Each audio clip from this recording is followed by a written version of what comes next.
Hi friends, ఈరోజు కాచాయిని అవతారం అండి. రవ్వ కేసరి ఇగో నైవేద్యం చేస్తున్నాను. ఈ గిన్నెతోటి 250 పావు రవ్వ తీసుకున్నాను నేనైతే. ఇప్పుడు దీన్ని వేయించుకుందాం. ఇక్కడ వేడెక్కింది మూకుడు అయితే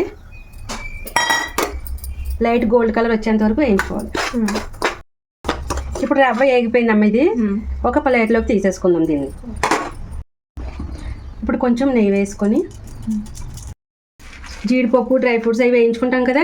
నేనైతే ఇదిగోండి జీడిపప్పు ముక్కలు ఉంటే వేయిస్తున్నాను, కొన్ని వేసి. ఇదిగో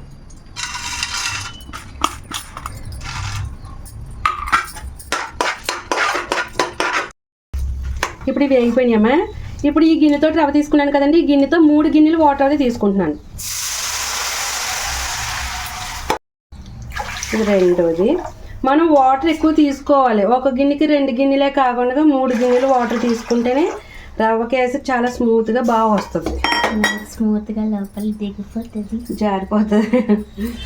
ఇదిగోమ్మ ఇలాచి ఇందులోకి. ఇప్పుడు షుగర్ అమ్మ ఇందులోకి నేను పావు రవ్వ తీసుకున్నాను కదా, 350 గ్రామ్స్ తీసుకుంటున్నాను.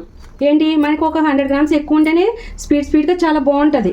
కానీ కొంచెం తీపి తిన్న వాళ్ళకి ఇంత తిన్నా అమ్మ చాలా బాగుంది అనిపిస్తుంది అనమాట. అదే ఇంట్లో తక్కువ తినేటోళ్ళు తక్కువ వేసుకోండి, కరెక్ట్గా పావుకి పావు వేసుకోండి. నేనైతే 350 గ్రామ్స్ వేస్తున్నాను షుగర్.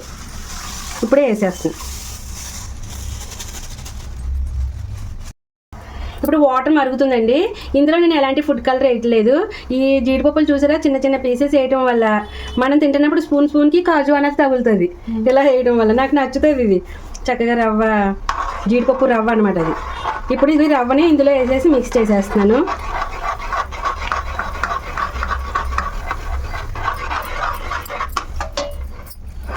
అంతే, ఉడకాలి. ఇప్పుడు ఇది మనకి ఇప్పుడు రవ్వ అంతా ఉడికిపోయిందండి, దగ్గరకు వచ్చేసింది. నేను గ్యాస్ అయితే బంద్ చేసేస్తున్నాను.